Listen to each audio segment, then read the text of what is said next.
What's up, Sneaky Nation? Sneaky P here, back with all of the news after week number 12 of our Los Angeles Crusaders franchise, and the Crusaders are back above 500 with a record of 6-5. That is 3 straight games. They are kind of starting to gel now. The offense still isn't quite where I want it to be, but our defense has been stepping up tremendously lately. That last game, oh man, that's probably the most insane game I feel like I've ever played in Madden. But anyway, moving forward, before we get going, guys, I want to say thank you. You guys have been absolutely amazing lately. Thank you so much, Sneaky Nation. It's unbelievable the support that I've read from you guys in the comments lately, and my channel's growing quicker than ever, and that is all because of y'all. So thank you so much. So without further ado, let's go ahead and jump into things. As you can see, our next game is against the Green Bay Packers, who are surprisingly 2-9, but it is a significant game because we will be going up against Yakov Moody, one of the wide receivers I passed up on in the draft. Kind of a controversial. I can't speak today. When can I speak, though? Let's be honest. Controversial decision there. And I think it's worked out well for us. I think a lot of y'all also believe it's worked out for us at this point.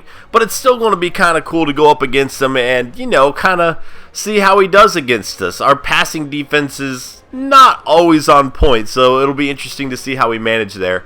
Earn XP.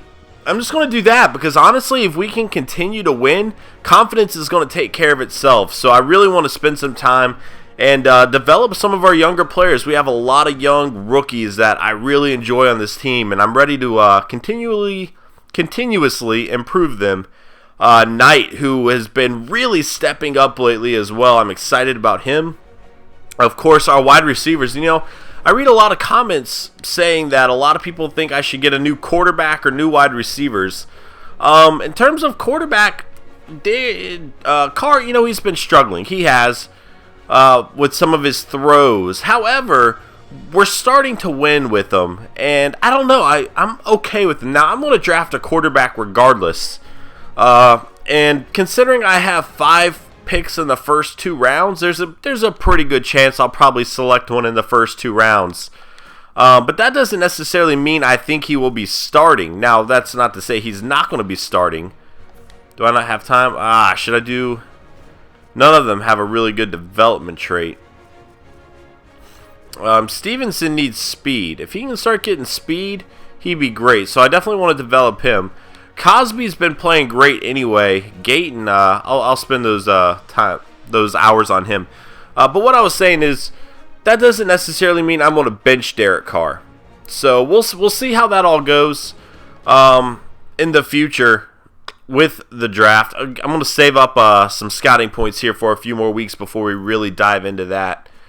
Let's see if there's any draft stories. Miami's game ended last night in amazing fashion when defensive tackle DeQuarius Campbell blew up a line and forced a safety. Nice. I could definitely go for a defensive tackle, potentially. Case and Dobbs showed off supreme display of agility. Internet video surpasses 1 million views. Alright, I feel like we've seen something like this before. It might have been in the previous Madden where his agility ended up not being all that great. I don't know. Worried another injury will hurt his football career, Exel Preston has made the decision to leave the team. Well, that doesn't make sense because leaving the team is going to hurt your draft spot. That's a weird call, man. I don't know about that. But to each their own. So in terms of re-signing, somebody had a pretty good idea. Now, I can't trade anybody at this point, but I could re-sign Justin Tuck. At least offer him a 1-year deal. And if I can sign him, he could potentially be pretty good trade bait. I might just do a 2-year deal. Let's see, 19, man. Getting expensive, Justin Tuck. But I can't really afford to do any bonuses, so I'm just going to have to offer him a little bit more per year. Well, this is taking longer than I thought. Man, wish there was a button zeroed out. Okay. So he's going to get quite a bit per year here. A little bit more than he's asking if you average it out. But that's okay, because he could be potentially good trade bait. He's having a really good season again. And I feel really confident with Femi Francois coming up as well. So I can still keep Justin Tuck. I don't mind keeping him. That'd be awesome. I'm going to try to sign Penn to a 1-year deal, too, just as insurance. Maybe a 2-year deal, actually. I keep saying 1 year, but Then I changed my mind. I don't know if they're going to be okay with not getting any bonus money, though. We'll see how that goes.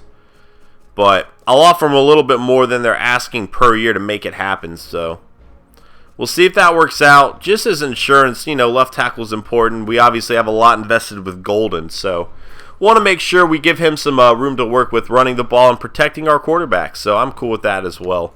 The rest we'll just kind of let go. We'll see how those go. I don't even know if I'll be able to sign them without those bonuses. But anyway, moving forward, again, I don't think I'm going to spend any more time on them yet. We might reevaluate that at the end of the season and see if we can sign them. Scouting we'll take a look at later. Awards we'll check a little bit later as well. I don't know why I went to transactions. I meant to go to weekly awards. I was thinking yearly awards we'll check later. Weekly awards. There we go. I'm all over the place today, guys. Matt Ryan, 3 touchdowns, 295 yards. Deshaun Goldson, there you go. 1 interception to go with 11 tackles for the Eagles. Henderson, 17 tackles and an interception. And Tom Brady, 3 touchdowns, 328 yards. And also, last but not least with this video, we are obviously going to go ahead and check the stats of Yakov Moody before we play the Packers, as well as Jabbar Gray. See how they're doing. Yeah, but see, look, 20-13. He's made a lot of bad passes lately, but overall, I mean, for those of you who have followed my channel for a while, I'm not the good quarterback. I think anybody who's watched the videos knows this. So the fact that he has 20 touchdowns, 13 interceptions, you know, I'm okay with that.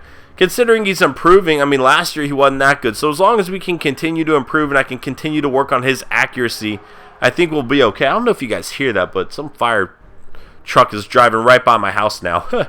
Anyway, receiving, okay. Now we just got to go down to, I went the wrong way for, let's check Jabbar Gray first. 58 catches, 659 yards, and 3 touchdowns. And what, they only have 4 touchdown passes? Is that, I guess Andrew Luck has been hurt. Ah, man, that's crazy. I don't know. Even when he's healthy, I mean, 2 and 5. Like, I don't know what's going on with them right now. It's good news for us, though. I'm not complaining. We have their first-round draft pick and their second-round draft pick.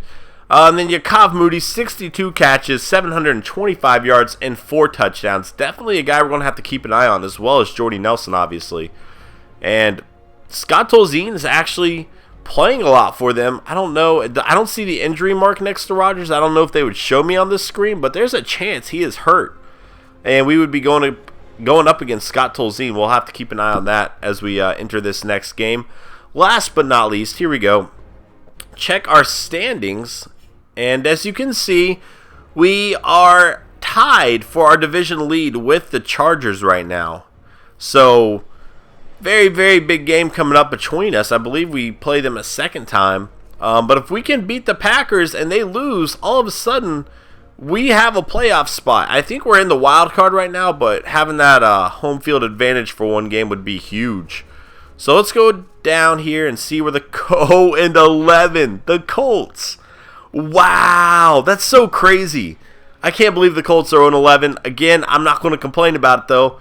Definitely working out in our favor, guys. So I think that's going to wrap up this episode. I hope you guys enjoyed. Again, thank you so much for the support, Sneaky Nation. Y'all have been phenomenal, and I make the videos for y'all, and the feedback you guys give me, seriously, it makes my day. So thank you so much for all the support over the years, and I cannot wait to see you next week as we take on the Packers. Later.